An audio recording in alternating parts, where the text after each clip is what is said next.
profiles are continuing to diversify across our nation.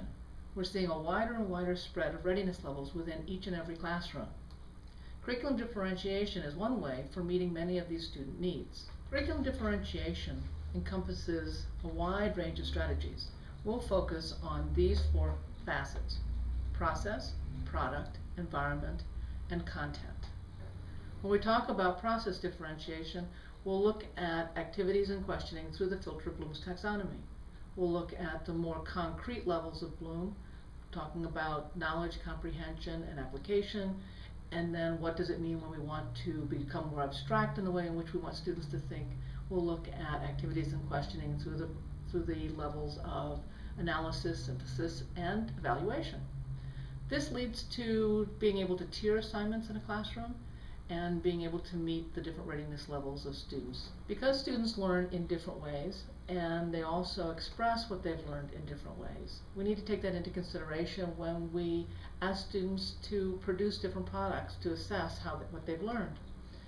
Exploring learning modalities, exploring multiple intelligences, and exploring different learning styles is important in constructing a student profile that best suits their needs. So we would look at those considerations when we're considering product facet of curriculum differentiation. Differentiating environment really addresses the different ways in which we group students. Are we looking at self-contained classrooms? Are we looking at heterogeneous classrooms? Are we looking at small group work, cluster work? Are we talking about guided reading groups? Are we talking about working individually? Really, when you think about all the ways in which we can group kids, that certainly lends itself to another facet of differentiation. When we differentiate the content that students learn, we're often talking about whether they're learning more basic facts, whether they're looking at things thematically. There are a variety of ways we can attract this, different strategies that we can use. One that we'll discuss is the idea of compacting. What is it the students already know that they don't need to learn again?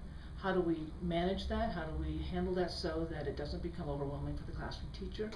We also can look at whether or not students learn faster or learn slower than someone else, and how can we manage that so that, again, they can buy back some time and they don't have to spend time waiting for other students to learn what they have already learned, or they can learn faster.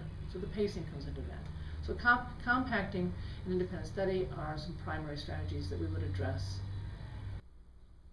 Conference sessions on curriculum differentiation would essentially focus on these four facets and the variety of strategies that each one encompasses.